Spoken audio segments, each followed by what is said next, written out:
À partir du moment où tu t'autorises à te donner le droit de faire ce que tu as envie, d'être qui tu es, de t'affirmer, de te montrer, en fait, tu deviens libre et tu vas, j'imagine, vers le bonheur.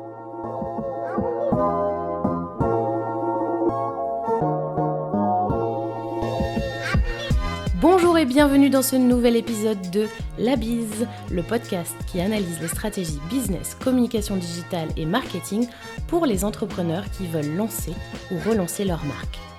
En format solo ou aux côtés d'entrepreneurs qui partagent avec nous leurs problématiques et leurs succès, je te propose d'embarquer à mes côtés pour un méga coup de boost pour ta marque et ta confiance. Sincérité et sourire garanti. Moi, c'est Floriane, actuellement nantaise après être passée par Lille et Paris. Je suis bretonne d'origine et la fondatrice de Le Boudoir du Biz. Je suis consultante et formatrice en communication, image de marque et podcast. Place à ce nouvel épisode et bonne écoute, la bise. Hello et bienvenue Fanny. Voilà quelques mois que je pense à t'inviter sur la bise et c'est le jour J. Pourquoi est-ce que j'avais autant envie de t'inviter ? Parce qu'il y a plein de sujets que j'avais envie d'aborder avec toi. Parce que tes nombreuses expertises m'interpellent, ta façon de communiquer également, bien sûr, et ta pétillance au quotidien, notamment à travers ton compte Instagram, mais aussi ta newsletter, que je lis avec délectation à chaque fois, je dois avouer. Si je me trompe pas, donc tu as lancé ton activité en 2020, tu es basée à Nantes, mais grâce à Dieu Visio, tu travailles avec des personnes installées aux quatre coins de la France et peut-être même du monde. Et après une reconversion, tu es devenue sophrologue certifiée, engagée pour le mieux-être des humains sur la sphère personnelle comme professionnelle, mais pas que. Tu es aussi coach certifié, et je précise bien certifié parce que pour moi c'est extrêmement important.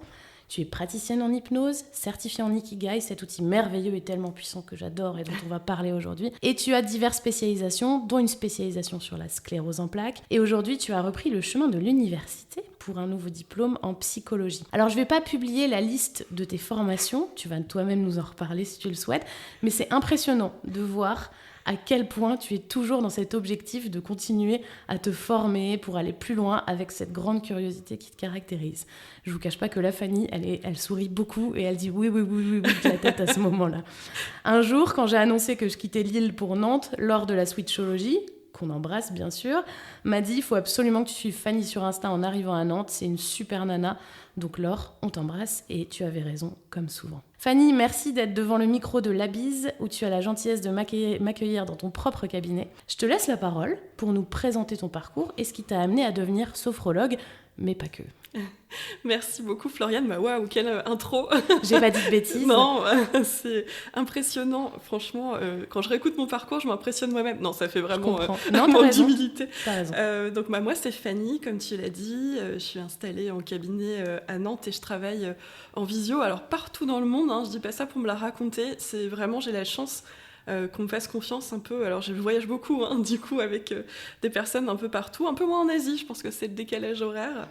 Et mon travail, comme tu l'as dit, c'est axé autour de l'épanouissement dans la vie pro, dans la vie perso. Et pour ça, j'ai souhaité me former à plein d'outils, dont ceux que tu as cités, la sophro, l'hypnose, le coaching, l'ikigai, mais pas que, puisque pour moi, c'est hyper important de continuer à toujours s'améliorer, à toujours se former, à avoir toujours plus de connaissances pour mieux accompagner. Et à la base, effectivement, j'étais pas du tout sophrologue. Oui, c'est une reconversion. C'est une reconversion, sur le tard, à la bonne trentaine, on va dire. Comme beaucoup. La crise de vie de la trentaine, coucou. En fait, c'est très difficile pour moi de parler de mon parcours parce que j'ai jamais su ce que je voulais faire. Moi, ça m'intéresse à fond. Mais vraiment, j'ai jamais su ce que je voulais faire. En fait, après le bac, je savais pas quoi faire du tout. Faut savoir que j'ai eu une première carrière enfant en musique. J'ai fait le conservatoire, j'étais contrebassiste. Génial. Et j'ai même fait des tournées et tout avec des orchestres de jeunes. Donc ça a été une première carrière qui s'est arrêtée par une blessure vers 18 ans. Et du coup, je me suis retrouvée à 18 ans avec qu'est-ce que je vais faire ? Ça sera pas de la musique, finalement. J'ai pris un peu le premier truc qui voulait bien de moi. Alors déjà, j'ai fait un double cursus. Déjà, je savais pas choisir à l'époque. J'ai fait musicologie et biochimie. Ah, donc rien à voir. Ouais, mais... Et pourquoi biochimie ? Parce que attrait, moi j'aime bien comprendre. Sans blague. J'aime bien tout comprendre et j'aime bien comprendre les humains. Pour te dire, moi j'ai appris à lire avec l'encyclopédie des maladies de l'enfant. Wow. Je trouvais qu'il était incroyable ce livre. Il y avait des dessins d'enfants malades avec toutes les maladies. On voyait ce qui se passe à l'intérieur. Donc vraiment ce côté, tu vois, la bio, ça permet de comprendre un humain, comment il fonctionne, le monde, comment il fonctionne, les plantes, les cailloux. Il y avait vraiment ce côté-là qui m'intéressait beaucoup là-dedans. Et qui t'a suivi finalement au fil de ma vie, quoi, finalement, alors que, finalement, je ne suis pas devenue biologiste.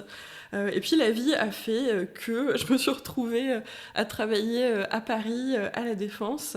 Alors, j'ai pris le premier job que j'ai pu, puisqu'à ce moment-là, il fallait que je travaille, j'avais pas le choix, j'avais 3 semaines pour trouver un job. Okay. Donc j'ai commencé comme assistante comptable dans une boîte à La Défense. Après ton diplôme en biochimie ? Après la biochimie, parce que en fait il fallait que je taffe, j'ai pris le premier qui prenait les débutants. Mais malgré tout ça a été un tremplin, puisqu'après je suis rentrée dans une entreprise dans laquelle je suis restée 10 ans.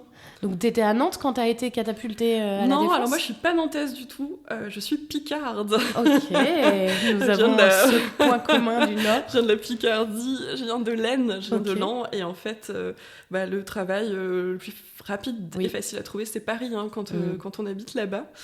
Puis moi je voulais pas rester en Picardie, j'avais déjà la bougeotte. Et du coup après j'ai travaillé effectivement cette première expérience à La Défense qui prenait des débutants. Bon, c'était pas foufou, mais c'est bien pour apprendre. Et après, j'ai eu la chance, l'opportunité de rentrer dans une caisse de prévoyance, du coup, qui était aussi à La Défense. Je pensais pas rester, c'était un CDD de 6 mois. Et puis je suis restée 10 ans. Parce qu'il y avait l'humain au cœur de cette activité à nouveau, et la santé, du coup. Ouais, et puis en fait, c'était génial parce que j'ai eu des responsables au top qui m'ont vraiment... Alors, laisser faire ce que je veux, ça paraît très bizarre dit comme ça, mais moi, je faisais le taf. Et à partir de là, moi je m'ennuie très vite, donc je pense que... Bienvenue au club. Je pense qu'elles ont compris qu'il fallait m'occuper, et du coup j'ai eu l'opportunité de faire plein de trucs en fait. J'étais pas que gestionnaire, je participais à plein de projets pour améliorer le système d'info. J'ai pu évoluer dans cette entreprise, je suis devenue référente, après je suis devenue manager. Manager de l'équipe dans laquelle j'étais arrivée en CDD quelques années avant. Donc challenge, mais qui s'est très bien passé. J'ai toujours de super rapports avec mes anciens collègues, on s'écrit toujours. Trop bien. Alors que j'étais leur chef quand même. Et puis voilà, j'étais manager d'équipe. Vraiment, ça se passait super bien. C'est juste que, au bout d'un moment, j'avais l'impression que ma flamme, elle s'éteignait un peu, en fait. La vie parisienne, 3 heures dans les transports chaque jour, je devenais super aigrie, vraiment. Parce que tu vivais en Picardie, en travaillant à La Défense ? Alors, j'ai vécu à Paris un certain temps, et après, je suis retournée en Picardie, mais en Picardie, vers Chantilly. D'accord. Voilà, la belle Picardie. C'est bien résumé. C'est clair. Celle surtout qui a 20 minutes de train de Gare du Nord. La Picardie parisienne. Voilà, la Picardie parisienne, parce que moi, la ville, c'était... j'en pouvais plus au bout d'un moment. Ou je pensais que c'était ça le problème, je ne sais pas. Mais je devenais super aigrie, j'en avais marre, les problèmes de train, arriver au boulot essoufflée avec 2 heures dans les pattes, puis les problèmes du quotidien. Après, il faut savoir que l'entreprise dans laquelle j'étais, elle a été rachetée par un très grand groupe. Et puis là, ça a été un peu fini la liberté, quoi. Fallait rentrer dans le moule, rentrer dans les cases. Et Fanny plus rentrer dans les cases, ça marche pas super bien. Donc j'aurais pu rester vraiment, mais je sentais que je m'éteignais en fait. Vraiment, j'avais plus la foi, j'avais plus la flamme, j'étais tout le temps fatiguée. Je me traînais, mais quand je dis me traînais, on aurait cru une petite vieille, quoi. Sachant que t'étais hyper jeune. Ouais, j'avais moins de 30 ans. Ouais, j'avais moins de 30 ans quand je suis devenue manager. Et je me traînais de plus en plus, j'avais de plus en plus de problèmes de dos, de problèmes de migraine. De stress chronique, très clairement avec le recul on peut dire que c'est ça. Donc ton corps t'a lancé des alertes. Ouais, mon corps me lançait des alertes, je n'avais pas trop envie de l'écouter, comme tous les jeunes. Et puis il y a eu un jour où, alors ça paraît très mystique comme expérience, mais un jour je suis allée au Mexique, j'ai eu cette chance inouïe d'aller au Mexique. J'ai nagé dans la mer au Mexique et je me suis retrouvée nez à nez avec une tortue. Ouais. Et là en fait j'ai eu vraiment le truc en me disant Fanny, la vie elle est trop belle. Mais je peux plus continuer comme ça, en fait. Je peux pas prendre le RER tous les matins, être aigrie, traiter des problèmes qui n'ont pas de sens, qu'on s'auto-crée. Et je suis rentrée, j'étais plus comme avant, en fait. J'étais vraiment perplexe, je crois que c'est le bon mot. Pas prête à mettre des mots sur ce qui s'était passé non plus. Mais là, j'ai compris que je pouvais plus continuer comme ça.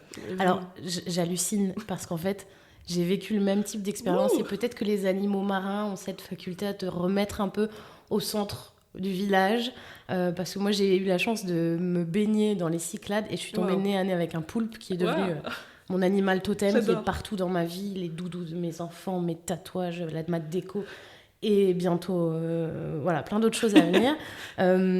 Et pareil, j'ai eu cette prise de conscience de wow, moment, tu sais, hors du temps, parenthèse, et comme si ton cerveau vrillait et te disait meuf, là, stop. Ouais, c'est ça. Autre chose. Moi, j'ai vraiment senti, alors c'était pas des mots, hein, mais arrête tout, quoi. Arrête tes conneries. La vie, c'est pas ça, quoi. Et moi, je suis très action-réaction. Alors, je mets parfois un peu de temps à réagir, mais en fait, entre le moment où je suis rentrée du Mexique et ensuite, en 6 mois, j'ai quitté mon job, j'ai vendu ma maison, j'ai trouvé un nouveau taf à Nantes. Entre-temps, je suis partie à Chicago parce que j'avais vraiment besoin de partir. Enfin, je me sentais plus du tout capable de continuer comme ça à Paris. Et j'ai tout ça en même pas 6 mois. Je me suis installée à Nantes, nouveau taf. Après, je me suis inscrite en école de sophro. Enfin, vraiment, il y a eu une genre de révolution. Alors, j'ai donc, tu arrives à Nantes. Pourquoi Nantes, d'ailleurs ? Alors, pourquoi Nantes ? Parce que, déjà, parce que ma sœur s'était installée à Nantes. Okay. Mon mari a de la famille, pas très très loin.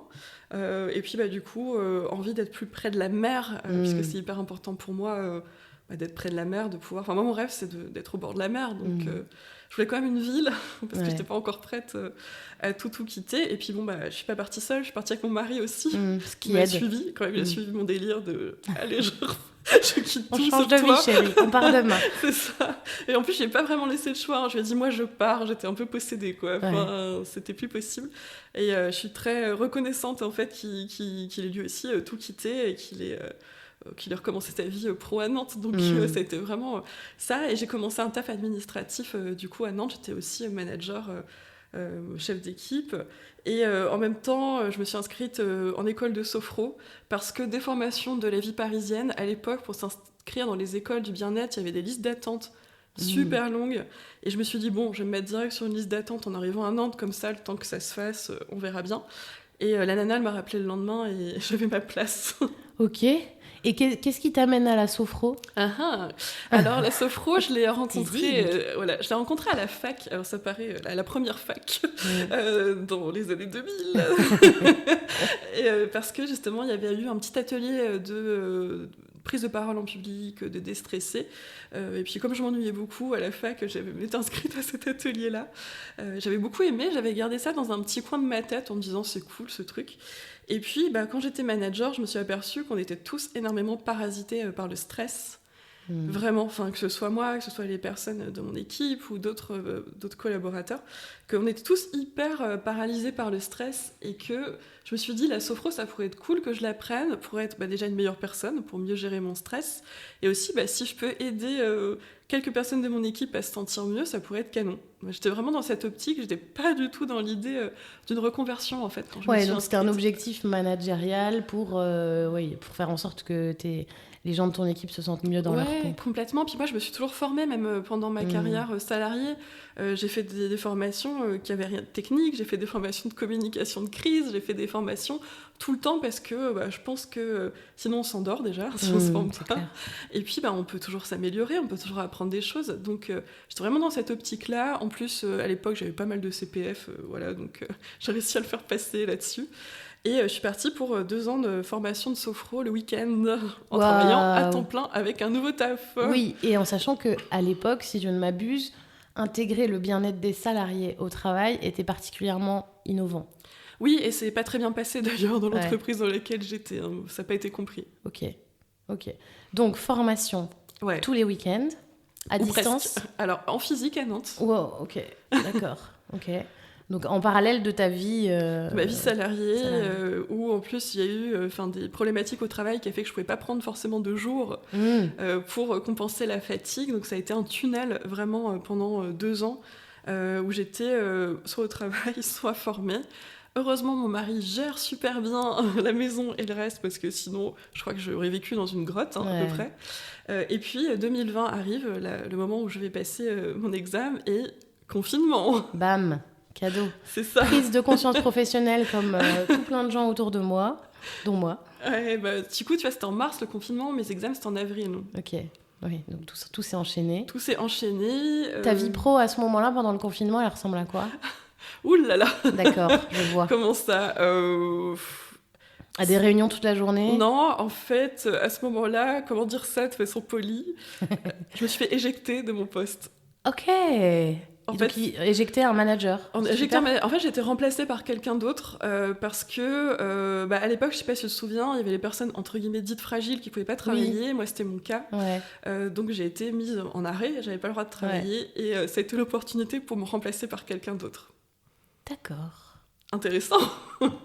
Malheureusement, beaucoup trop courant. Mais je sais pas comment légalement ils peuvent le faire. C'est un autre sujet. Mais ça a été, peut-être que finalement c'était déjà le destin et ce qui t'attendait. Et puis finalement c'est une super nouvelle, quoi.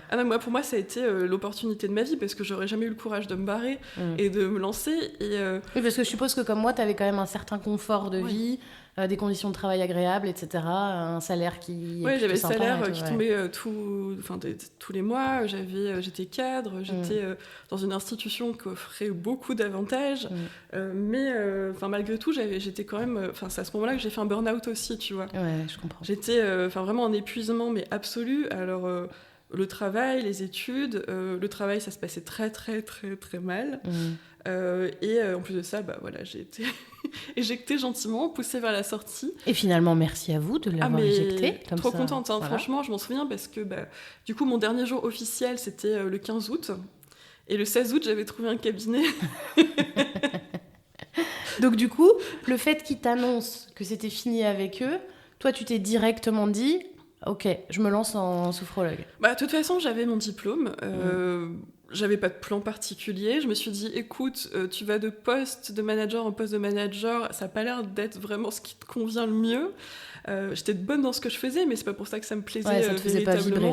Ça me faisait pas vibrer. Et puis, les conditions de travail en France, j'étudie la psychologie sociale du travail aussi. C'est pas forcément adapté à tout le monde. Et c'était peut-être pas adapté 100% à moi. Et je me suis dit, de toute façon, j'ai le chômage pendant 2 ans à l'époque. Qu'est-ce que je risquais en fait ? Je risquais rien du tout. Au pire, ça marchait pas. Ok. Et t'aurais appris plein de choses sur toi aussi. C'est ça, vraiment. Alors du coup, tu te doutes bien que dernier jour le 15, cabinet le 16, tu te doutes bien que j'ai absolument rien préparé. Ouais, bien sûr. Pour mon installation, du genre absolument rien. Moi, j'ai eu les clés du cabinet le 1er septembre. Je suis arrivée. Alors c'était pas celui-ci, c'était un autre train. Je suis arrivée mes fesses dedans et j'ai fait « Ok, qu'est-ce qu'on fait maintenant ?» Et t'as à peu près, si on suit un peu le planning des ventes annuelles des entrepreneurs, t'as 15 jours en fait pour que tout soit prêt pour ton lancement en fait. Très bien. Mais vraiment, j'avais rien, pas de site internet, pas de nom. Instagram, j'avais juste une page avec des photos de mon chat et de cocktails. Je savais pas faire en fait. J'ai créé ma micro en regardant un tuto sur internet. Ouais. Et puis voilà, on y va. Et tu te pointes à ton... Alors, c'est fou quand même que t'aies direct loué un cabinet, parce que c'est pas ultra courant quand on se lance dans le bien-être ou les thérapeutes. On loue pas forcément tout de suite un cabinet. C'est quoi cette petite flamme là qui te dit allez, trace, go? Moi, je suis tout le temps comme ça. Okay. Moi, quand je suis décidée, j'y vais. Et puis surtout, si j'avais pas loué de cabinet, j'aurais fait quoi? J'aurais attendu d'avoir suffisamment de revenus pour louer un cabinet, ça serait peut-être jamais arrivé. Une fois que tu l'as, t'as pas le choix en fait, faut que tu taffes. Donc, du coup, je me suis dit, allez, on y va, on verra bien. Et puis, ce cabinet, c'était une belle opportunité puisque c'était dans ma rue en fait. Ah, ok. Donc, c'était juste à côté, c'était dans ma rue. Les personnes qui travaillaient là-bas étaient exceptionnelles, franchement. Et t'as pris un cabinet à temps plein? Non. Ah, ok. J'ai pris, c'était 3 jours par semaine ou 2 jours par semaine. Ah, quand même. Okay. Ouais, à mi-temps à peu près. Ok. Ouais. Ok. Et d'où vient ton besoin de transmettre, de faire progresser, de rassurer les autres? Bonne question. J'adore. Je pense que j'ai toujours été comme ça, sans le vouloir. Tu vois, même enfant, j'étais au conservatoire, donc déjà, j'accompagnais des plus petits que moi. Je les faisais répéter sur leur instrument. J'ai des petites sœurs aussi, j'aimais bien leur faire leur devoir. Et puis, ça me demande pas un effort fou en fait de m'adapter aux autres, de leur proposer des solutions. En fait, c'est hyper naturel. Et puis moi, ça me fait plaisir, quoi, tout simplement. Et surtout, je me suis aperçue que, ce qui était logique pour moi n'était pas forcément logique pour tout le monde. Et pour moi, c'est hyper important de donner les clés aux personnes pour qu'elles puissent le refaire de manière autonome. Parce que sinon, si t'es pas autonome, à quoi ça sert? Ok. Sur ton site, j'ai vu que tu avais sélectionné une citation qui est « La porte du changement ne peut s'ouvrir que de l'intérieur. Chacun en détient la clé. » Ouais. Pourquoi tu as choisi cette citation ? Parce que je pense que vraiment, tout le monde, mais vraiment tout le monde, hein, sur cette planète a un potentiel de dingue, sauf que la plupart des gens ne le savent pas, quoi. Et c'est horrible, en fait, de voir que, alors, ça peut être les injonctions, ça peut être les croyances, ça peut être la société, le capitalisme, ça peut être plein de choses, en fait, qui fait que les gens ne savent absolument pas qui ils sont, ne savent absolument pas qu'ils ont le droit d'être qui ils sont, et puis finalement qu'ils ont le droit d'être libres, ils sont pas obligés de suivre une voie toute tracée, de rentrer dans des cases, et surtout pour moi le plus important c'est qu'on a tous le droit d'être heureux, tout simplement. Je pense que je vais résumer cet épisode avec cette phrase qui doit avoir moins de 10 mots, mais qui exprime tellement bien ton activité, mais nos vies. En fait. Ouais, complètement, parce on a tous le droit d'être heureux. On a tous le droit d'être heureux, mais le droit, en fait, personne ne va nous le donner. Ouais, c'est vrai. C'est nous qui devons nous donner ce droit-là, et en fait, c'est pour ça, la porte qui s'ouvre de l'intérieur, en fait, c'est que à partir du moment où tu t'autorises à te donner le droit de faire ce que tu as envie, d'être qui tu es, de t'affirmer, de te montrer, en fait, tu deviens libre, et tu vas, j'imagine, vers le bonheur. Alors peut-être pas tout de suite, hein. Ça peut prendre un petit peu de temps d'adaptation, mais pour moi c'est vraiment essentiel. Ok. Aujourd'hui tu reçois beaucoup de femmes, plus de femmes que d'hommes dans ton cabinet ? Ouais, beaucoup plus de femmes. C'est quoi les thématiques les plus récurrentes ? Alors c'est pas évident parce que comme j'ai pas mal d'activités, on va dire il y a pas mal de thématiques autour de la confiance en soi. Ah bon ? Ouais, okay. Justement, cette fameuse clé à ouvrir de l'intérieur. Beaucoup de confiance en soi, beaucoup de troubles du sommeil, tous les troubles liés au stress et à l'activité professionnelle, je dirais. Et puis pour mon activité plutôt ikigai, ce serait vraiment la perte de sens. Perte de sens, perte de clarté. Qu'est-ce que je vais faire de ma vie ? Ça pour toi, c'est typiquement féminin, cette perte de sens globale ? Alors peut-être c'est plus exprimé par les femmes, ou en tout cas elles s'expriment plus envers moi. Je sais pas comment l'expliquer. Alors j'ai eu quelques hommes, bien évidemment, en ikigai, mais ils l'ont pas exprimé de la même manière. Ils l'ont plus exprimé par le biais de la performance. J'ai besoin d'être plus performante, donc de mieux me connaître pour mieux performer. Alors que les femmes, c'était plus lié au sens, en fait. Qu'est-ce que je fous de ma vie, quoi ? Qu'est-ce que je suis en train de faire ? Peut-être aussi parce que les femmes, elles ont plus conscience de toutes les attentes qu'il y a envers elles aussi. Notamment de performer au travail, performer dans la vie perso, performer en tant que maman pour celles qui le sont. Il y a ce côté performance et l'impression souvent d'échouer un peu partout. Donc sphère pro et perso ? Ouais, complètement. Est-ce que ça arrive à un cap de leur vie en particulier ? On parlait du cap des 30 ans, je sais pas, la fin de la maternité, un burn-out, tous ces sujets-là ? Alors, il y a pas mal d'événements de vie, en fait, qui peuvent amener cette perte de sens, perte de clarté. Tout le monde n'a pas le choc marin, comme nous, on a pu l'avoir. J'ai noté quand même, il y a des âges un peu charnières. 25 ans, vers 25 ans, le premier job. Ouais. Vraiment la déstabilisation de « Ok, en fait, c'est ça, travailler, mais c'est trop nul, moi, ça me va pas, je veux pas faire ça toute ma vie. » Après, la trentaine, en général, les enfants, le mariage, ok, j'ai coché toutes les cases. Après, je fais quoi ? La quarantaine, je suis à peu près au milieu, je vais pas continuer comme ça encore longtemps. Et puis la retraite, malgré tout. C'est vrai que c'est un sujet la retraite, c'est un vrai sujet. Qu'est-ce que je vais faire maintenant que je Ménopause aussi ? Ménopause, un petit peu moins. Ou en tout cas, j'en ai pas eu encore beaucoup.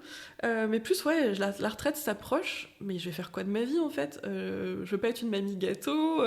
Je veux rester active. Quel est le sens quand je me définis pas par mon travail ? Y a pas mal ça aussi.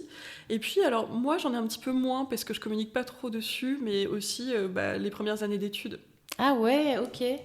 Ah, tu vois, moi, les premières années d'études, je la vois un peu comme une période de vie un peu dorée, où tu découvres la liberté d'aller en cours, de faire la fête, ou de pas aller en cours, de dormir jusqu'à 10h alors que tu as cours à 8h. Moi, je l'ai vraiment vécu comme ça.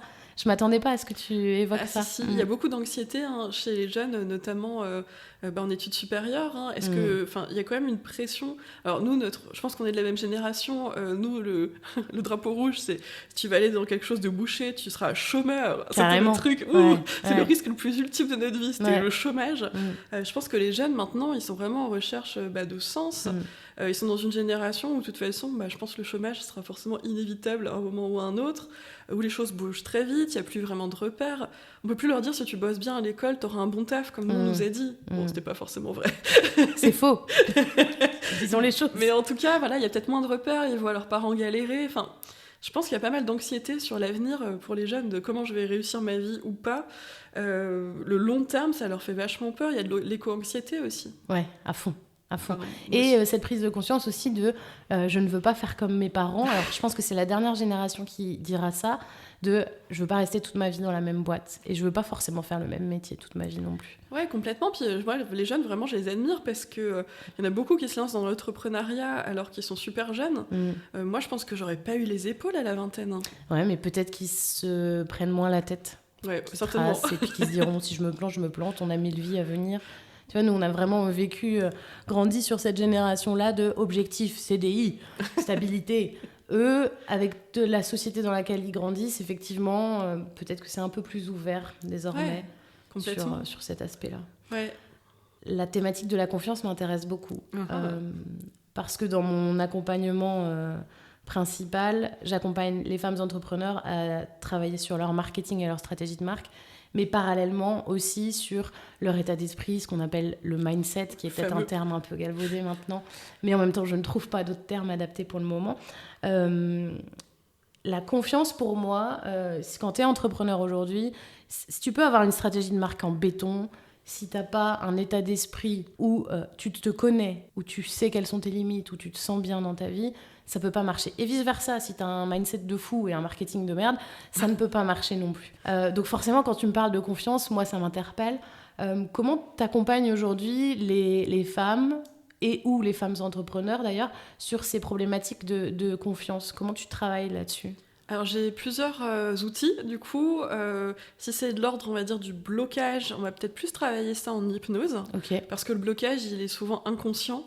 Donc essayer de dire d'où vient le blocage si la personne ne le sait pas, c'est un peu chaud, je trouve.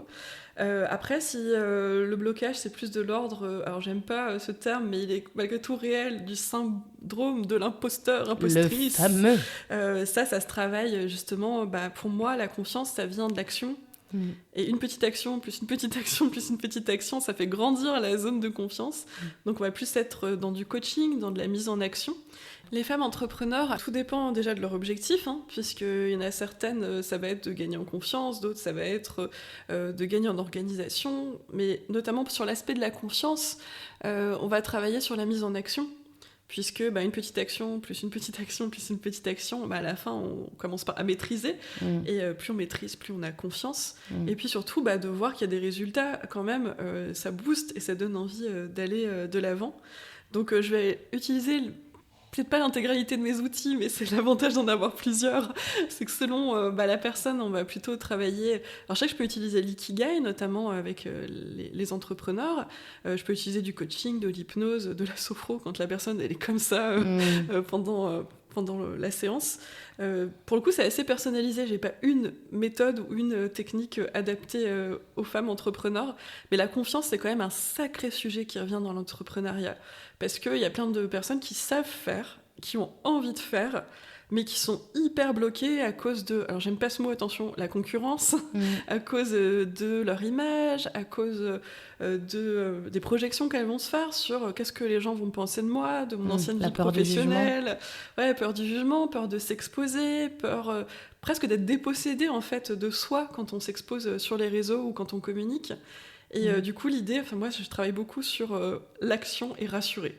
Ok, donc tu vas les challenger à mettre en place des petites actions et tu vas être leur bras droit ou leur deuxième cerveau ou la petite main qui se pose sur leur épaule pour qu'elles testent, passent à l'action et comme ça qu'elles gagnent en confiance au fur et à mesure. Ouais, complètement, elles ont une to-do list. Alors bon, moi après, je suis pas la coach qui met des gros coups de pied aux fesses, attention, c'est pas ma manière de faire toujours les choses. Toujours avec bienveillance. Ouais. Voilà, mais du coup, elles ont une to-do list. Si ça bloque, on va travailler sur qu'est-ce qui a bloqué.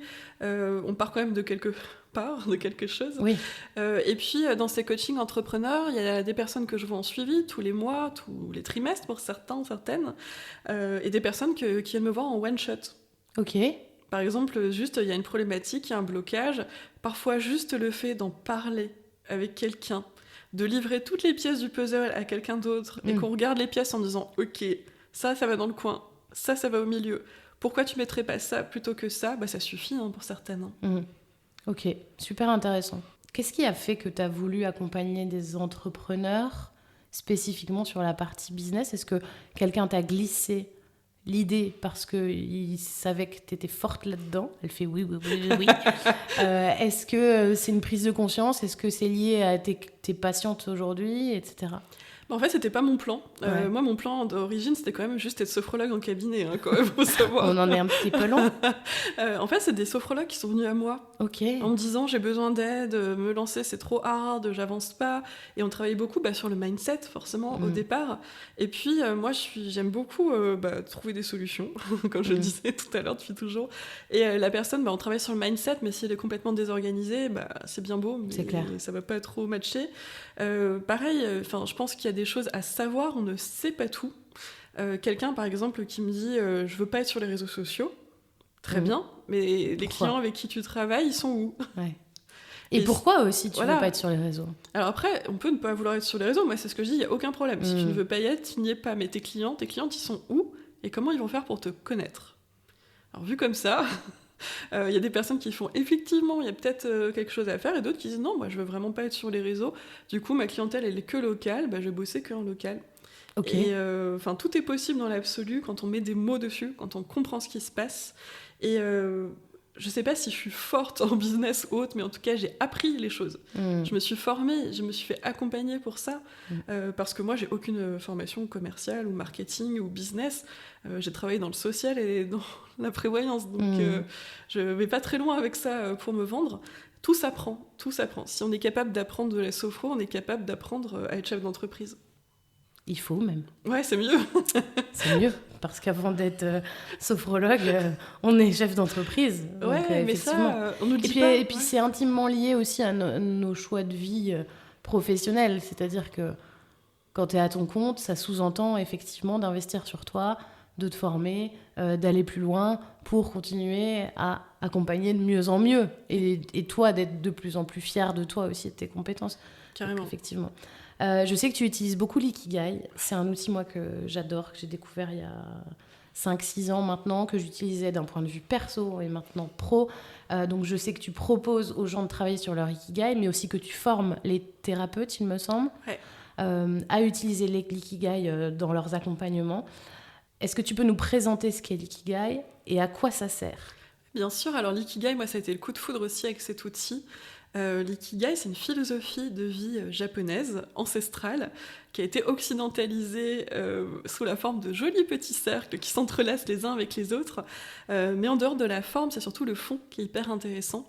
L'idée de l'ikigai, en fait, c'est qu'on a une raison d'être, une raison de vivre unique à chacun, et que pour le découvrir, c'est l'alliance en fait de ce qui nous motive, de ce qu'on aime, de nos forces, de nos talents, toutes les choses pour lesquelles on est doué, de nos valeurs, du sens qu'on met, de notre place dans le monde. C'est très philosophique, et aussi de l'activité ou des activités qu'on exerce. Parce que parfois, on peut penser que trouver son ikigai, c'est trouver son job de rêve, mais pas du tout. Le travail, ça fait partie de l'ikigai, mais ça suffit pas à lui tout seul pour avoir une vie de rêve. Et en fait, l'idée de cet ikigai, c'est qu'en connaissant tout ça, en fait, on est plus fort pour faire les meilleurs choix pour soi et pour aller vers une vie la plus équilibrée possible. Donc il y a un gros travail de connaissance de soi. Énorme. Et moi, j'aime bien cette petite anecdote de dire que l'ikigai, ça vient d'Okinawa, donc qui est une île japonaise, et qui peut se traduire plus ou moins par la raison d'être, enfin ta propre raison d'être, la raison d'être de ta vie. Et en fait, c'est venu aussi d'un constat que sur cette île, les gens avaient une espérance de vie très forte. Et une des études qui a été mise en place pour essayer de comprendre pourquoi l'espérance de vie était aussi forte, au-delà bien sûr de l'alimentation, du mode de vie sain, etc., c'était que les habitants d'Okinawa travaillaient beaucoup sur leur ikigai et leur raison d'être, leur raison de vivre à proprement parler. Donc effectivement, c'est pas du tout lié uniquement à la vie pro, mais au global. Donc gros travail de connaissance de soi. Est-ce que tu as des anecdotes marquantes liées à la découverte d'un ikigai par rapport aux clientes que tu as pu accompagner, ou aux clients d'ailleurs? Ouais, alors du coup, j'ai plusieurs anecdotes. Souvent, les personnes, elles sont hyper émues, en fait, quand elles découvrent leur ikigai. Et alors, ému dans tous les sens du terme, parce que l'émotion, ça peut vraiment sortir de différentes manières.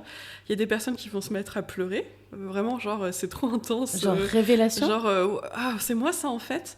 Et la plus belle anecdote qui me vient, du coup, c'est une personne qui m'a dit, quand elle a donc trouvé ses mots d'ikigai, mais en fait, je viens de comprendre que je suis déjà la personne que j'aimerais être. Oh, ok. Et c'était une bonne nouvelle ? Carrément. Enfin, elle avait les larmes aux yeux en disant, mais en fait, je suis à la recherche d'être une meilleure personne, d'être... Et en fait, la meilleure version de soi-même. Je déteste ce truc. Tellement. Ça devrait être interdit par la loi. Ouais, c'est clair, par la loi. Mais elle a dit, je suis déjà la personne que je veux être, en fait. Ouais, c'est magnifique. Et pour moi, c'est la vraie révélation. C'est qu'en fait, je trouve que dans le développement personnel au sens large, on est très dans il faut changer, il faut s'améliorer, il faut être différent. Et en tout cas, mon approche de l'ikigai, c'est vraiment l'idée qu'on est déjà extraordinaire. Souvent, on le voit pas, donc l'idée, c'est de mettre des petites lunettes pour aller voir ce qu'on peut pas voir.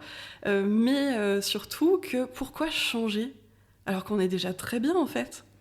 Et une fois qu'on se connaît, on peut faire avec ce qu'on a déjà, plutôt que chercher à, je sais pas, pour les gens qui détestent être organisés, à être une version organisée d'eux-mêmes, ou pour les gens qui ont besoin de calme, d'être super excités. En fait, on est déjà très bien, on a déjà tout ce qu'il faut, mais souvent on le sait pas. Et pour moi, c'était vraiment merveilleux quand elle m'a dit ça, cette cliente-là. Parce que oui, en fait, on est formidable, on a tous des qualités, on a tous des talents, on a tous une manière optimale en fait de fonctionner. Et une fois qu'on la connaît, on fait ce qu'on veut avec. En fait, on est déjà la meilleure version de soi-même, finalement. Ce sera un extrait dans un Reels, ce que tu viens de dire. C'est pour ça que j'ai complètement laissé couler. Parce que c'est trop bienveillant, inspirant et tellement vrai. Est-ce que... Enfin, moi, j'ai l'impression que mon ikigai, il évolue. Genre... J'allais dire tous les ans, mais en tout cas, je reviens dessus tous les 6 mois. Tu sais, quand je fais le bilan de mon entreprise tous les 6 mois, je reviens dessus et il évolue. Est-ce que toi, tu as ce ressenti-là ? Alors, c'est complètement normal parce que, en fait, quand tu prends vraiment la traduction du mot ikigai, il n'y a pas de vraie traduction française. C'est des concepts. C'est la vie en mouvement qui vaut la peine d'être vécue. Et en fait, ta vie, elle bouge parce que toi, t'évolues, t'es en mouvement, il se passe des choses. Et forcément, la version de ton ikigai d'il y a 10 ans, c'est pas la version de ton ikigai de maintenant, ou même dans 6 mois. Ton ikigai, en fait, il évolue avec toi, il s'affine avec toi. Après, bien sûr, si dans ton ikigai, il y a être généreuse, il n'y aura pas être radin. Oui, Dieu merci. Au moment qu'il t'arrive un truc de fou. Mais en fait, ça va s'affiner, ça va se préciser. Je sais pas si c'est ce que tu ressens, que ton ikigai il se précise avec le temps. En fait, la première fois que j'ai fait mon ikigai, j'ai eu une énorme révélation parce que donc ça faisait à peu près 10 ans que j'étais dans la com et le marketing en agence et chez l'annonceur. Et ce qui est ressorti, c'est que j'avais totalement occulté une facette de ma personnalité qui est extrêmement forte. C'est le fait de transmettre et d'être au centre des gens, c'est un peu mégalo, mais en tout cas entourée de personnes et de me sentir utile. Et ça, je l'avais complètement mis de côté. D'ailleurs, c'était ressorti avec mon thème astral, avec Laure aussi, qui avait complètement mis le doigt dessus, donc ça m'avait un peu bouleversée. Et en fait, je me suis dit, ok, ça fait des années que tu bosses devant un PC. En plus, à l'époque, je pense que j'étais social media manager, donc toute la journée, j'animais des réseaux sociaux devant un PC. Et j'étais pas assez au contact des gens. Et en fait, en retravaillant dessus, je me suis dit, ok, alors t'as fait du théâtre pendant des années, en pro et en semi-pro. T'as animé des conférences, des ateliers, t'as fait plein de trucs. J'ai aussi fait le conservatoire, donc je faisais des concerts au piano devant plein de gens et tout. Au repas de famille, typiquement, j'organisais des petites scènes de Molière où j'étais déguisée et tout, je refaisais 2 personnages. Enfin, c'était un délire, quoi. Et ça, je l'ai complètement mis de côté au fur et à mesure de la vie, sans m'en rendre compte spécialement, tu vois. Et moi, d'abord, il y a eu cette révélation-là de, ok, alors t'es plus à ta place, t'as plus de sens dans ta vie professionnelle. Donc ça, c'était avant que je quitte le salariat. Et en plus, t'as mis de côté une facette de ta personnalité qui fait... Enfin, ça doit faire prendre, je sais pas, 1/5 de ma personnalité. Ce côté-là de vouloir transmettre et être au contact des gens, etc. Et effectivement, je trouve qu'il s'affine au fur et à mesure. Et surtout, je me rends compte qu'il y a des choses que je mets complètement de côté désormais. Et d'autres choses sur lesquelles je veux appuyer aujourd'hui, notamment sur... découvrir les histoires des gens, parce que ça m'enrichit aussi et j'ai envie de les partager, tu vois, au monde. et voilà, m'intéresser de plus en plus à l'humain et aux spécificités de chaque humain et de faire en sorte que alors sur la partie métier, mais pas que, dans la vie au quotidien, que les gens soient tels qu'ils sont et qu'ils osent être qui ils sont, qu'ils osent se démarquer, qu'ils osent sortir du lot. Donc je te rejoins totalement sur cette partie qu'ils s'affinent, mais tout en mettant de côté au fur et à mesure des choses parce que nos vies évoluent. Ouais, complètement, ça évolue. Et puis il y a des choses qu'on retrouve parfois avec le temps, mais sous d'autres formes. Ah. Et c'est assez amusant. Enfin, je peux parler pour mon cas, pour le coup, la musique, ça a été une grande partie de ma vie. Après, j'ai plus du tout joué de musique. J'ai mis ça complètement de côté. En tout cas, en tant que, on va dire, musicienne active. Pourtant, ça fait partie de ma vie. Hein. J'en écoute tous les jours, je vais au concert tout le temps. Enfin, voilà, c'est hyper important pour moi. Et là, c'est revenu il y a à peu près 1 an.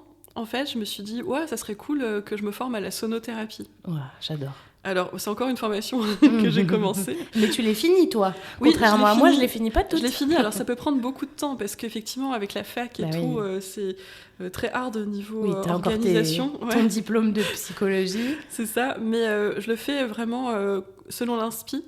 Et je me dis, c'est un lien, en fait. Pour moi, la musique, ça m'a toujours fait du bien, le son. J'ai étudié l'acoustique en musicologie. Je vois ce que ça peut faire, les ondes, et le lien avec un aspect plus thérapeutique, bien-être. Je tends à aller vers ça. Après, est-ce que je le pratiquerai en cabinet? Pas sûre du tout. Je veux bien être ta bêta-testeuse. Tu te mettras là. Est-ce que ça fait... les bols tibétains, ça en fait partie aussi? Ouais, complètement. J'adore. Moi, ça me parle les ondes tellement. que ça peut faire. Et je me dis, en fait, ça revient à moi, mais d'une autre manière. Pareil, j'avais fait un atelier à la fin d'année, un atelier sur la fin de l'année au bénéfice des Restos du Cœur. Et j'avais créé une petite musique de sonothérapie pour un petit passage en me disant, bon... Les gens, ils font ça pour une bonne œuvre. S'ils trouvent ça nul, ils diront rien. Et en fait, il y a plein de gens qui m'ont dit « Ouais, c'était ma partie préférée, j'ai adoré. » Et du coup, je pense que je vais creuser le sujet dans les prochaines années. Et ça, c'est ressorti à travers le dernier Ikigai que tu as fait pour toi? Ouais, complètement. Et puis même, la musique, la transmission, le son, c'est hyper important pour moi. Mais ça revient sous une autre forme. Je suis plus sur une scène en train de jouer. Et moi, j'ai vécu la même chose que toi par rapport à mon Ikigai sur la partie loisirs créatifs, que j'avais complètement mis de côté quand ma vie professionnelle est devenue très intense, donc quand je suis devenue manager, toi-même tu sais, j'avais complètement mis de côté parce que j'ai dû faire des choix, en plus je devenais maman, donc ma vie était un immense bordel. Et en retravaillant là, en septembre, mon Ikigai, les loisirs créatifs y étaient déjà, mais ils étaient déjà dans l'Ikigai, mais j'avais quand même occulté. Et je me suis rendu compte que j'avais besoin de ça, tu vois, pour trouver mon équilibre et me mettre dans ma bulle, parce que même si je suis quelqu'un qui adore l'humain, j'ai besoin d'être seule, j'ai besoin de vider mon cerveau en faisant de l'aquarelle, en créant des bijoux, en faisant de la céramique, que sais-je. Donc je suis complètement alignée avec toi sur cette idée-là. Et c'est ce qui rend l'outil beau, tu vois, c'est qu'il est évolutif et qu'on peut le faire... régulièrement. L'idée, comme tu dis, c'est de réutiliser selon les moments où ça nous est accessible. Quand on devient maman ou quand on a une grosse charge de travail, oui, les loisirs créatifs, ça va peut-être passer de côté, mais ça ne veut pas dire que c'est mis de côté pour toute ta vie. C'est vraiment selon les moments et c'est toujours dans cette idée d'autonomie, en fait. Une fois qu'on a ça à dispo, et c'est comme moi j'aime bien dire une boussole.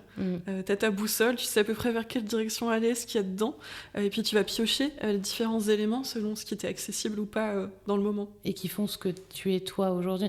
Et ça touche intimement d'ailleurs à toute la sphère de la connaissance de soi qui est tellement importante, surtout dans nos métiers. Oui. Donc voilà. Est-ce que ça arrive souvent que les personnes que tu accompagnes sur l'Ikigai ont le même fonctionnement que moi, c'est-à-dire ne voient pas une des parties de leur Ikigai qui est flagrante, quoi? Tout le temps. Ok. Pourquoi? Parce que c'est nous, notre cerveau, c'est notre inconscient qui se dit allez, ça c'est pas important. Ou alors à l'inverse, c'est tellement là, c'est tellement fort qu'en fait on le voit plus. Je pense notamment, alors autant sur la partie ce qu'on aime, les loisirs, etc. Ça peut vraiment être lié au temps en fait qu'on peut y consacrer ou pas. Tout ce qui est, on va dire, les qualités, les talents, les forces. Je sais quand je travaille ça avec mes clientes, Il y en a parfois qui me disent c'est normal d'être comme ça, c'est pas du tout une force. Je leur dis pour toi c'est normal, mais en fait ça semble tellement énorme. Je pense notamment à toutes les personnes qui ont moi j'utilise les forces de caractère du coup de Martin Seligman et Christopher Peterson. C'est quoi? C'est en fait une classification en psychologie positive de ce qui rend un humain admirable. Okay. Et en fait on peut faire un questionnaire gratuit en ligne qui donne un classement des forces de caractère pour essayer de ramener, on va dire, un peu d'objectivité.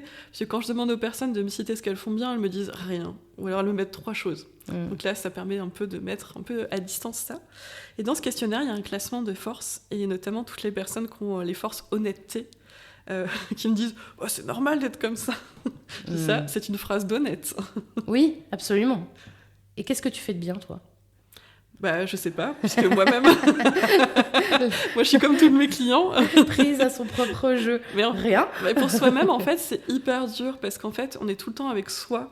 Avoir une forme de recul, une forme de lâcher prise, et puis on a notre autocritique intérieure qui est tout le temps là. Nous, on vit avec. Moi, je vis pas avec ceux de mes clients, avec ceux des autres.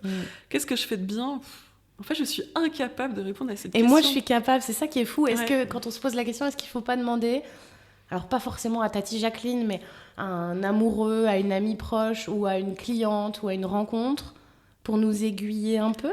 Mais on a toujours aussi ce truc de « Ouais, mais il dit ça parce qu'il m'aime. » Moi, mon conjoint, il me dit « Non, mais t'es la meilleure. » Tout le temps, il me dit « T'es la meilleure, tu peux tout faire. » Et à chaque fois, je lui dis « Oui, mais c'est parce que tu m'aimes. Toi, t'as plus le recul nécessaire, en fait. » Les yeux de l'amour. Non, mais moi, par contre, c'est un exercice que je fais faire souvent. Que mes clientes demandent des qualités à leurs proches. Alors, proches ou moins proches, ça peut être dans la sphère pro aussi, pour essayer de ramener un petit peu de qu'est-ce que les gens voient de moi, qu'est-ce que les gens pensent de moi. C'est vrai que les proches, parfois il y a un biais parce qu'ils veulent pas blesser, mais quand on demande des qualités, de toute façon, le but c'est pas de demander des défauts. Mais pour soi-même, c'est hyper dur, d'où l'intérêt de se faire accompagner. Moi, je le vois pas. Alors bien sûr, quand je vois des avis clients, ça me fait vraiment chaud au cœur et je me dis, c'est trop chou. Mettez des avis clients. Voilà, pitié. Mais ouais, je vois ce qu'ils disent, j'entends ce qu'ils disent, mais moi, je l'expérimente pas de la même manière, parce que moi, je suis juste moi, en fait. Et pour toi, c'est normal et c'est facile. C'est normal, ouais. C'est évident. Quand on me dit, waouh, il n'y a pas de jugement, je suis là, ouais. C'est normal, c'est mon boulot. C'est d'accord. Ouais, okay. Et en fait, moi, je le vois pas comme une qualité ou une force ou quelque chose de bien. Je vois juste quelque chose, peut-être, je pourrais dire, qui respecte mes valeurs. C'est une très bonne manière de résumer la chose, effectivement. De ne pas répondre à ta question. Et de ne pas répondre, de me faire une réponse de Normande alors que t'es picarde. C'est vraiment passionnant. Enfin, c'est un outil que j'adore. T'accompagnes individuellement en atelier et t'accompagnes aussi les thérapeutes et professionnels du bien-être, c'est ça ? Alors, j'accompagne, oui, en accompagnement indiv, alors plutôt sur 5 séances. Alors, toute ma manière de travailler est peut-être bizarre, mais moi, toutes les fréquences sont libres. Okay. Donc, ça peut, il y a des gens qui ont mis 1 an et demi à faire leur Ikigai, d'autres, on est plus sur 2-3 mois. En atelier, donc je fais des ateliers collectifs, de temps en temps. Ça fait un petit moment que j'en ai pas fait. Là, j'ai pour projet de lancer... teasing. Faut que je le fasse, alors faut que je le dise au monde entier. De lancer un accompagnement Ikigai en ligne, en autonomie. Génial. Parce que y a beaucoup de gens qui me le demandent, qui n'ont pas le temps forcément de se faire accompagner, ou même le budget de se faire accompagner en individuel, et qui sont pas très chauds pour le collectif. Je comprends. Et les thérapeutes accompagnants, je les forme à l'Ikigai, je leur transmets l'outil, parce que déjà, je peux pas révéler les Ikigai de la terre entière. Et puis je pense qu'il y a plein de gens qui peuvent le faire de manière encore meilleure que la mienne, en fait, avec leur propre palette, leurs propres outils, leur propre manière de faire. Et pour moi, ça doit vivre, en fait, cet outil. Ok. Donc tu viens de t'engager à lancer une formation en ligne pour créer son propre Ikigai. Ouais. Vous avez noté, hein ? Elle est déjà faite à 80%. Ah, il reste 20% dans ton planning de ministre. Ok, cool. Il y a un sujet aussi sur lequel je voulais t'amener, c'est tout l'aspect marketing et communication. Tu es clairement une professionnelle du bien-être qui sait se démarquer dans ta manière de communiquer, que ce soit par ta newsletter mensuelle ou tes réseaux sociaux. Est-ce que ça a toujours été facile pour toi d'être toi-même dans ta communication, ou est-ce que c'est issu d'un processus qui a été plus long ? Bonne question. Alors déjà, est-ce que ça a été facile pour moi d'être moi-même toute ma vie ? Je ne sais pas. Mais à partir du moment où j'ai choisi en fait d'être à mon compte, je me suis dit, les gens, s'ils viennent me voir, s'ils font la démarche, s'ils font confiance de me choisir, il faut qu'ils aient des indices sur moi, il faut qu'ils sachent qui je suis, parce que peut-être qu'il y a des gens qui n'ont pas du tout envie de travailler avec moi, et c'est ok, hein, justement, mais qu'ils aient des indices quand même sur qui je suis, et puis surtout, j'avais envie de faire ce que je voulais. Très clairement, j'avais pas envie de suivre les codes, les choses. Enfin, pour moi, il y a rien de pire que de voir 40 fois la même chose écrite de la même manière. J'avais vraiment envie de faire à ma manière. Alors, ça paraît peut-être pas très humble de dire ça, mais je sais que, moi, j'aime bien rire, j'ai pas mal d'humour, ce qui n'empêche pas d'être très sérieux dans son travail. Et je sais que quand, au tout début de mon compte Instagram, je m'étais amusée à faire une vidéo avec un filtre Snoop Dogg. Donc ça, dès le début. Donc, ça veut dire que dès le début sur Insta, tu mises sur l'humour notamment, mais voilà, en assumant qui tu es et en te disant, s'il y a un monsieur qui débarque sur mon compte Insta et qui comprend pas mon humour, au moins la bonne nouvelle, c'est qu'il ne prendra pas de séance avec moi et que au final, tu te retrouves quand même avec des patients, clients qui ont les mêmes valeurs que toi, ou en tout cas qui se retrouvent en toi. Ouais, ou qui ne seront pas choqués, en fait. C'est ça. Voilà, je pense que vraiment, pour moi, c'est hyper important. On peut être sérieux, on peut faire bien son travail, on peut amener de l'expertise, être bien formé, mais en général, quand quelqu'un vient dans ce cabinet, c'est qu'il a un problème. C'est déjà assez lourd comme ça. Si en plus, on rajoute de la lourdeur, qu'on dramatise, mais quel enfer, en fait. Et justement, amener un peu plus de légèreté, dédramatiser, vulgariser, c'est hyper important pour moi aussi. On n'est pas là pour se faire mousser en sortant des mots extraordinairement compliqués. C'est important, en fait, ça donne une certaine forme de confiance, une certaine forme de proximité, et pour moi, ça favorise le travail aussi. Pourquoi les professionnels du bien-être, ils ont du mal à sortir un peu des posts Insta qui sont... j'allais dire pas très marketés, c'est pas ça l'idée, mais des posts Insta où ils étalent leurs expertises, à tort ou à raison d'ailleurs, parce que c'est important de montrer à quel point on est expert, mais qui te sortent des contenus qui sont très jargonisés, très axés sur leurs accompagnements et pas sur eux. Pourquoi c'est difficile spécifiquement pour les professionnels du bien-être ? Alors je pense déjà parce que nos écoles, elles sont hyper chères, donc ils ont envie de rentabiliser. En se disant, j'ai pas payé 6 000 € pour pas utiliser des mots compliqués. Il y a un petit côté comme ça. Il y a aussi un côté, je pense... je pense que pour beaucoup de gens, ils ont l'impression que ça les valorise, en tout cas que ça montre qu'ils en savent beaucoup, qu'ils sont intéressants, qu'ils vont pas faire n'importe quoi. Parce qu'on va être honnête, dans le bien-être, il y a des gens qui font n'importe quoi, comme dans beaucoup de secteurs, au passage. J'en ai connu aussi en entreprise. Mais bon, ils recevaient pas des gens en cabinet. Mais oui, en fait, je pense qu'il y a un côté... peur de la concurrence, donc envie de montrer qu'on en sait plus que les autres. Il y a un côté aussi montrer qu'on est bien formé, donc on est un bon petit élève et qu'on montre ça. Et puis je pense qu'aussi il y a un manque d'inspiration parce que la communication, on nous l'apprend pas en fait en école de bien-être. C'est vrai ? Non, mais pas du tout. Ah, on vous apprend pas à valoriser votre activité et à la rendre plus visible. On nous apprend à être des techniciens. Ok, je suis en fait, on nous largue avec un diplôme en disant tu sais animer des séances de sophro ou d'hypnose, peu importe. Mais personne, en tout cas je connais pas de formation à ce jour, qui a des modules de véritable communication en dehors de communiquer dans un salon de bien-être. Ah, je trouve ça fou. Ah oui, moi je découvre totalement. Et quelques écoles, il y a des modules pour apprendre à créer une entreprise et gérer une entreprise, éventuellement. Et encore, c'est très rare. Mais non, on est là pour apprendre de la technique, pour apprendre une technique. Donc forcément, les gens, ils vont communiquer technique, ils vont communiquer ce qu'ils ont appris. Et oui, normal.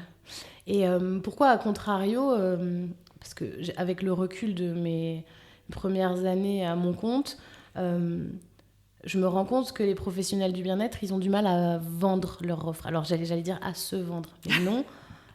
N'oubliez pas que quand vous vendez vos offres et pas vous. Pourquoi ils ont du mal à oser vendre leurs offres, à communiquer globalement sur les bénéfices de leur accompagnement? Toi, c'est pas ton cas, tu vois. Tu parviens aujourd'hui à trouver le juste milieu entre vendre et tout en restant authentique et tout en restant fun et drôle. Qu'est-ce que tu voudrais leur dire à ce sujet ? Déjà, je pense qu'il faut qu'ils parlent à leurs clients-clientes, qu'ils parlent en fait de quels problèmes ils peuvent solutionner, plutôt que de donner du jargon, ne serait-ce que juste un truc très bête, gestion du stress. Ok, ça veut dire quoi, gestion du stress? Ton stress, ça sera pas mon stress, ça sera pas le stress des gens qu'on va croiser dans la rue aujourd'hui. C'est quoi gérer son stress? C'est avoir une application pour la gérer. Et en fait, en disant très concrètement, par exemple, je sais pas, meilleur sommeil, moins de douleur dans le cou. Déjà, il faut parler du vrai problème des gens et de ce qu'on fait véritablement. Et ça, on a du mal, parce qu'on nous l'apprend pas, encore une fois. Ouais. Et puis, la peur de vendre, je pense que c'est très lié à un côté sauvage sauveur qu'il y a dans le métier. Moi, je suis là pour aider les gens, je suis pas là pour leur voler de l'argent parce qu'ils vont déjà mal. Mais en fait, ils vont déjà mal. C'est pas nous qui leur mettons la graine du mal-être. Nous, on est juste là pour les aider. Et ça, pareil, je pense qu'il y a beaucoup de gens qui n'ont pas cet état d'esprit-là. Ok, c'est très clair. Tu fais partie de celles qui parviennent à poster très régulièrement sur Instagram. Tu reviens de vacances, tu as réussi à programmer des posts. Voilà, tu as une fréquence qui est quand même très admirable. Est-ce que tu veux bien nous partager ton organisation sur la création de contenu et tes meilleurs conseils, ou tes meilleurs fails d'ailleurs, les fails qui t'ont permis d'en tirer des leçons? Ah, bonne question. Alors en fait, il y a la théorie et la pratique. Absolument. En théorie, le top du top, c'est vraiment la stratégie de contenu avec un calendrier éditorial. De vraiment, moi, dans le temps, quand j'arrivais à m'organiser, je prenais une demi-journée tous les 15 jours et je créais et je programmais tous mes posts pour la quinzaine. Alors je l'ai fait par mois. Ce qui est pas énorme en fait, c'est top. Alors avant je le faisais au mois et vraiment je n'aimais pas parce qu'à la fin du mois j'avais complètement oublié ce que j'avais fait il y a un mois et je me sentais pas très connectée avec ce contenu-là. Je le faisais comme ça par quinzaine. Bon, aujourd'hui c'est un fail total. Je le fais de semaine en semaine au mieux. Mais tout en réussissant à garder ta fréquence. Mais c'est pas une négociation en fait, enfin, faut le faire, tu vois. Donc tu te l'imposes dans ton agenda ? Bah, pour moi, je termine pas ma journée tant que c'est pas fait, quoi. Enfin, c'est tous les obligatoire. Jours. Alors, je poste 3 fois par semaine au minimum. Okay. Donc lundi, mercredi, vendredi. Génial. Et idéalement, si j'ai l'inspi, si j'ai l'envie, je vais rajouter les autres jours. Mais vraiment, les 3 fois par semaine, c'est pas négociable. Depuis que j'ai lancé mon compte en 2020, j'ai jamais loupé une semaine. Waouh, ok. Et t'as des outils chouchous ? Pas vraiment, enfin j'utilise Canva comme de 99% de la population dans la profession. Franchement, je suis très basique pour les outils, hein. J'utilise la Business Suite pour programmer. J'ai pas vraiment d'outils foufou, quoi. Ok.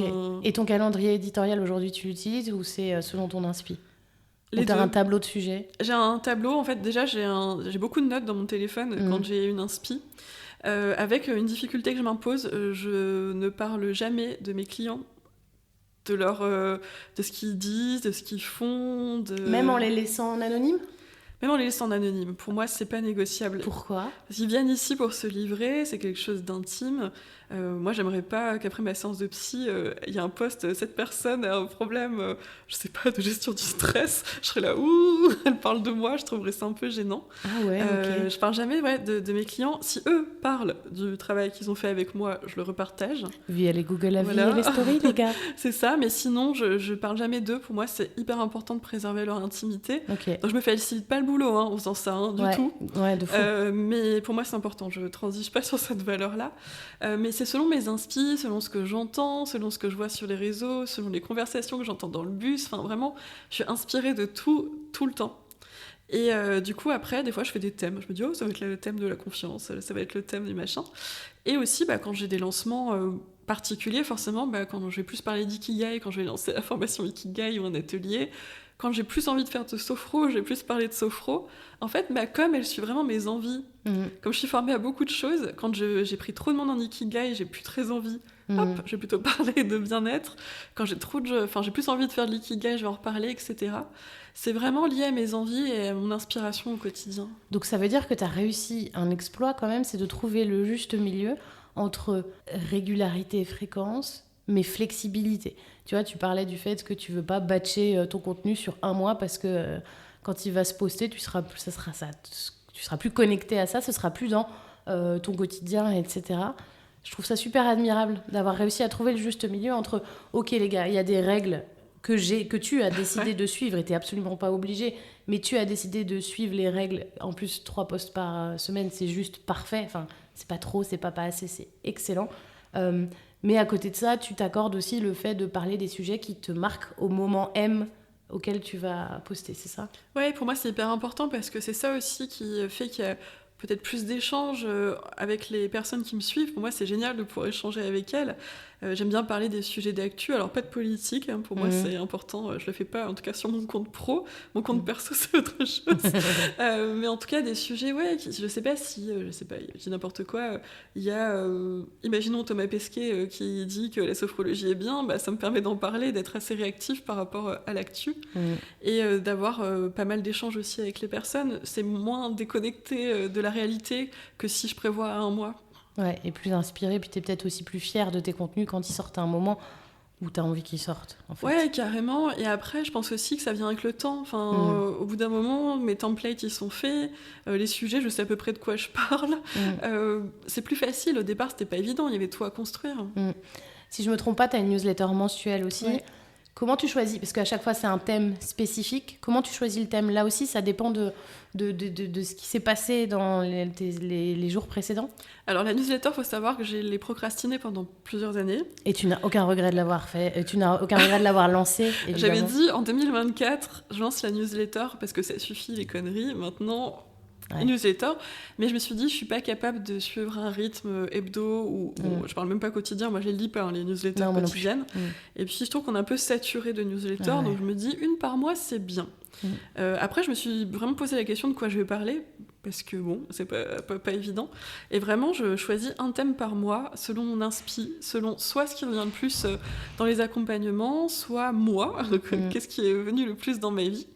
Et l'idée, c'est toujours, dans cette newsletter, je parle de moi, de mon expérience, et j'élargis en fait sur un thème, et je propose un défi en lien avec ce thème-là. Et en fait, c'est vraiment selon l'inspi. Alors, il y a des fois, le thème, il est hyper clair, je sais ce que je vais faire le mois d'après. La dernière, je l'ai écrite juste avant de partir. Je l'ai adorée. J'ai adoré. Et moi, ce que j'aime beaucoup dans ton format, et ça fait intimement écho à ce que tu dis par rapport au fait qu'on est noyé de newsletter, et que... Enfin, moi, il faudrait vraiment que je me décide à faire du tri, parce qu'en fait, je les marque en lu pour la plupart, mais en fait, je les lis pas parce que j'ai pas le temps. Et en fait, là où tu as réussi un truc super intéressant et qui est pourtant plus tout simple, c'est que l'objet de ta newsletter, c'est le moi. Ouais. À chaque fois que je vois l'objet de ta newsletter apparaître sans voir que c'est toi, je sais que c'est toi. Et j'ai envie de la lire du coup, parce que je me dis, c'est simple, efficace, c'est mai, le sujet, juin, le sujet. Pourquoi s'embêter à aller plus loin ? C'est pas une accroche un peu bullshit et putaclic dont on a marre, dont on en a marre.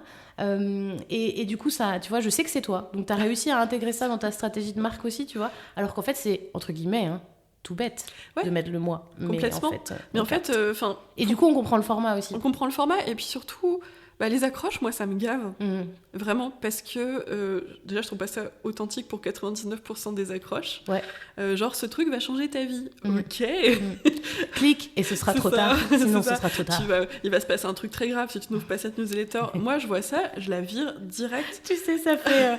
si tu fais pas ça, tu vas avoir 7 ans de malheur. Non, mais c'est exactement ça. J'ai l'impression qu'on me jette un sort, tu vois, certaines newsletters.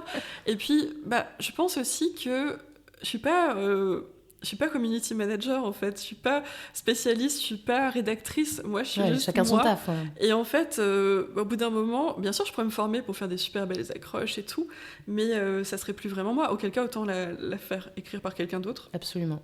Ok. On va passer aux questions rituelles. Donc, comme tu le sais, j'ai une liste de questions que je pose à toutes mes invitées. La première question, c'est quel est ton mantra ? J'ai pas de mantra. Par contre, je casse la tête à tout le monde avec un mot, donc on pourrait dire que c'est un petit peu mon mantra. C'est le mot pourquoi. Ok.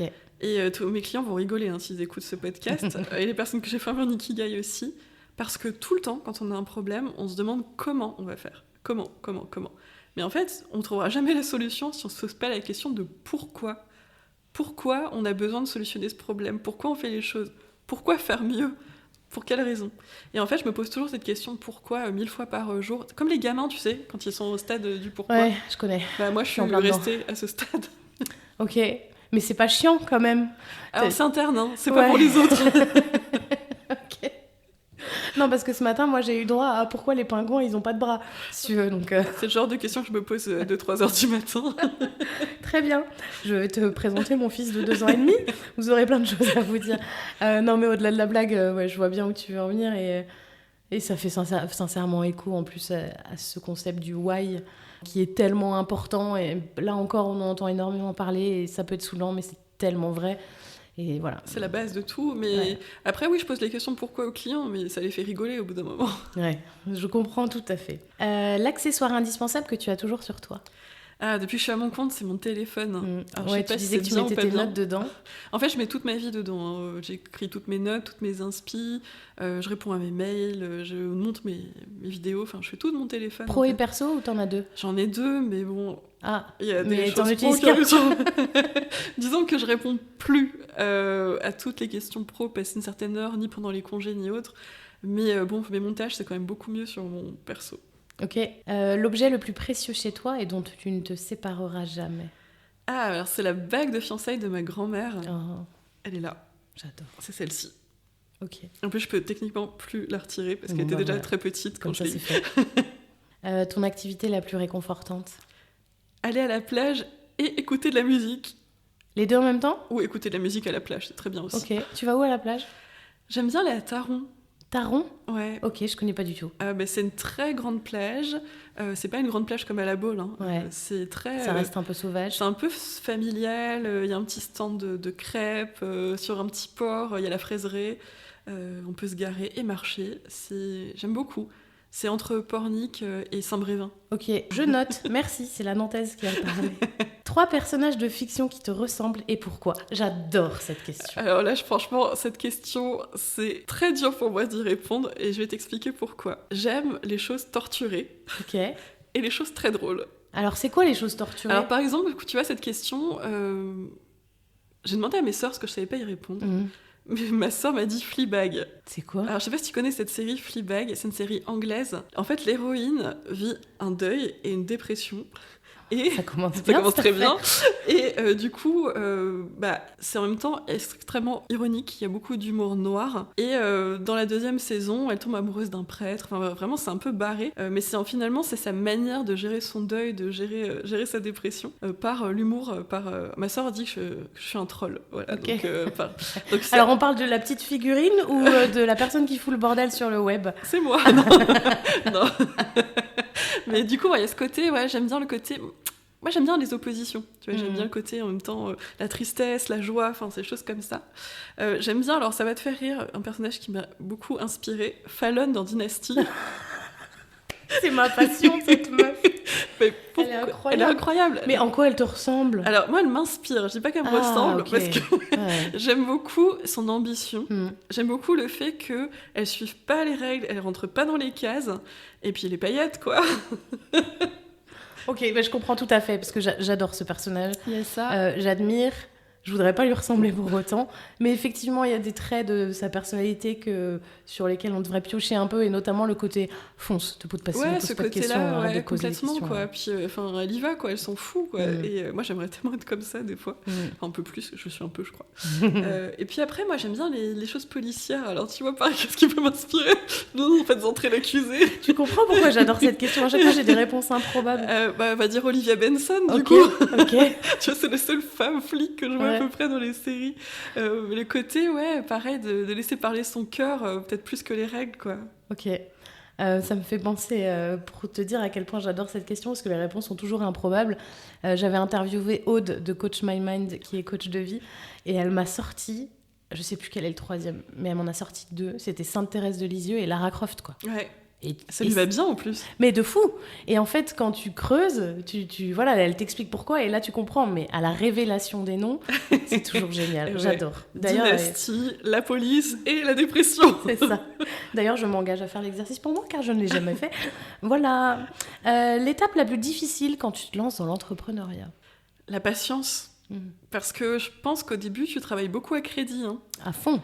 Tout ce que tu crées, tout ce que tu vas poser comme fondation, toutes les réflexions, toute la construction, t'es pas payé en fait pour faire ça. Donc, faut vraiment tenir en fait sur la durée. Et de la patience, de la détermination, enfin tout ce qui est de tenir bon, quoi, tenir le cap. Amen. Ta plus grande fierté côté business et un fail à nous partager? Alors, je pense que tout à l'heure, tu m'as demandé mes qualités. Je t'ai dit, j'en ai pas. Donc, la fierté, tu te doutes bien que c'est un petit peu hardos. Oui. La fierté, je sais pas si je devrais être fière de ça, c'est un peu nul. Mais de tout faire toute seule. Pourquoi c'est nul? Parce qu'au bout d'un moment, ça serait plus intelligent de déléguer, quoi. Ouais, mais si t'as pas envie. Ah non, j'ai pas envie, ça c'est clair. Donc, voilà. Mais peut-être que tu t'épanouis aussi dans ces différentes facettes. Moi, c'est vraiment mon cas pour l'instant, tu vois. Tu vois, je fais du montage vidéo en ce moment, je suis pas sûre que je m'épanouis à fond, tu vois, en le faisant. Ouais. Alors, j'apprends ça permet de poser un peu ton cerveau, entre guillemets, tu vois. Ouais, mais je pense que je suis trop perfectionniste pour que ce soit agréable pour moi. Et puis au début, je suis partie en cacahuète assez vite à vouloir mettre des petits smileys, des trucs qui pop et tout. Et du coup, ces trucs qui devraient prendre pas beaucoup de temps, c'est en train de devenir un projet créatif. Mais ce qui est cool, hein. Mais ouais, il y a des choses, je pense qu'il faut laisser faire les pros. Tu vois, par exemple, j'ai une expérience, j'ai créé mon premier site internet toute seule. C'est un fail, d'ailleurs, tu vois, on peut parler de ce mot fail. Pareil, hein, moi je me suis formée à WordPress avec mon CPF pour créer mon site web toute seule et l'animer toute seule. Bah ouais, j'ai fait le premier, alors je me suis formée absolument à que dalle, juste regarder des tutos sur YouTube. Donc ça t'a pris 3 mois? Ça m'a pris 3 semaines où j'ai fini à pleurer en disant « Ah, j'en peux plus !» Je serai jamais développeuse web. Je l'ai fait, hein, ça a quand même duré 1 an, et après j'ai eu l'opportunité de mon site internet qui soit fait par une personne qui s'appelle Laura Little Cookie, qui est incroyable. Ok. Franchement, là, je me suis dit « Ah ouais, il faut laisser faire les pros de temps en temps. » Donc d'un côté, je suis fière de tout faire toute seule parce que je ferais vraiment tout, tu vois, que ce soit ma newsletter, ma com, mes séances, mes formations, le programme en ligne, je crée tout toute seule. Donc je me dis, c'est mon bébé à moi. Mais d'un autre côté, ça peut être un fail parce que parfois, il faut laisser faire les pros, quoi. Ouais, alors après, il y a peut-être aussi un tri à faire, c'est-à-dire que je comprends tout à fait que ce soit difficile pour toi de déléguer la partie community management, rédaction, ta newsletter, parce que finalement, si on aime te lire, c'est parce qu'on a envie de te lire toi. Et peut-être que le juste milieu à trouver, c'est qu'effectivement, pour faire son site web, son identité visuelle, comme c'est un travail conjoint, le résultat sera forcément mieux quand c'est un professionnel qui le fait. Ouais, tu vois, mon identité visuelle, je l'ai faite toute seule. Hein. Ouais, mais moi aussi, hein. Et elle me va bien pour l'instant. Et je sais que, je me dis que peut-être à terme, je ferai appel à une experte, mais que pour l'instant, elle me convient. Ouais, donc, après, je pense que et puis j'ai apprécié. Ouais. Puis des fois, j'aime bien, c'est très étrange ce que je vais dire, mais des fois, quand je crée mes posts ou mes couvertures de réels, j'aime bien que ce soit un peu moche. Alors ça paraît bizarre de dire ça.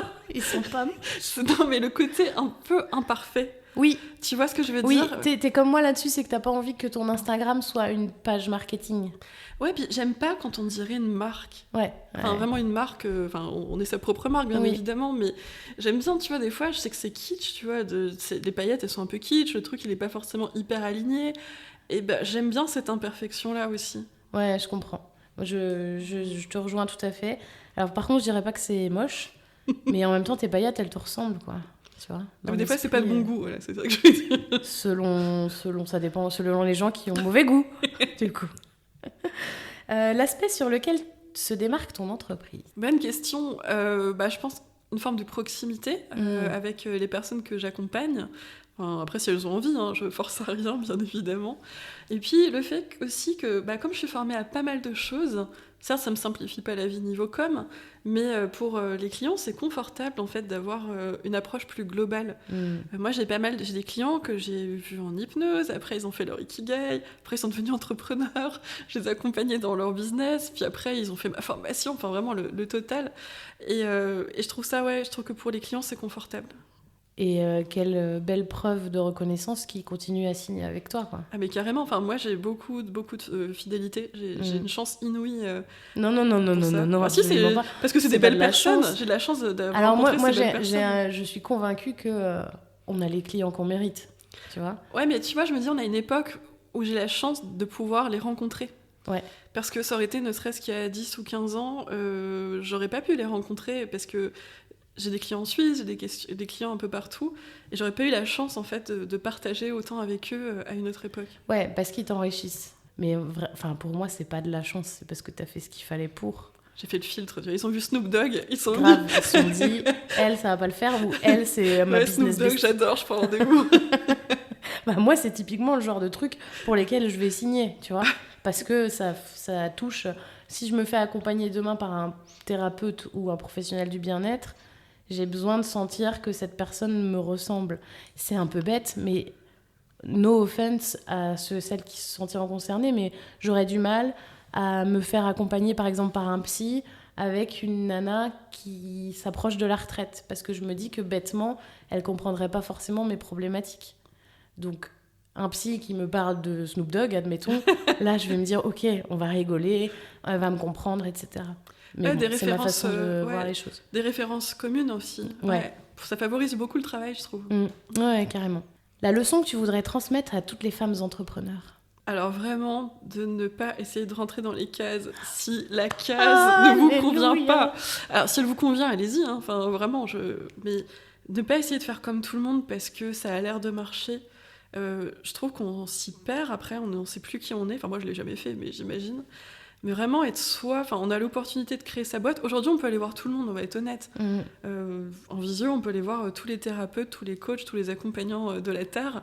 Ce qui va faire la différence, c'est vous en fait. Et si vous rentrez dans des cases parce que vous avez l'impression qu'il faut rentrer dans des cases, pourquoi allez-vous voir vous plutôt que quelqu'un d'autre? Donc s'autoriser à être soi finalement. C'est là où c'est super intéressant sur le côté être soi, parce que finalement en étant nous-mêmes on capte des clients qui nous ressemblent. Et moi, j'ai eu plusieurs clientes qui m'ont dit « Je t'ai choisi toi ». Alors, je me lance pas de fleurs, hein, c'est vraiment juste un partage spontané. Je t'ai choisi toi parce que je me voyais pas me faire accompagner par une personne qui est en tailleur, tu vois, par exemple. Je vois bien. Qui est trop business. Moi, je cherche quelqu'un qui va m'accompagner, mais en mode plus deuxième cerveau, je suis ton bras droit. Je suis la main qui se pose sur ton épaule et le côté, pas ami, mais en tout cas proximité où on peut se dire les choses. Mais par contre, il y en a d'autres qui n'aimeront pas du tout mon positionnement parce que c'est pas assez business, formel, officiel, et qui par contre iront plus vers une personne qui est en tailleur, par exemple. Ouais. Et c'est ça qui est beau finalement, c'est que du coup, le fait d'être soi-même permet de filtrer les gens avec qui on pourrait travailler et d'éviter les mauvaises expériences aussi. Ouais, complètement. Bon, ça filtre pas tout ni tout le monde, hein, bien évidemment.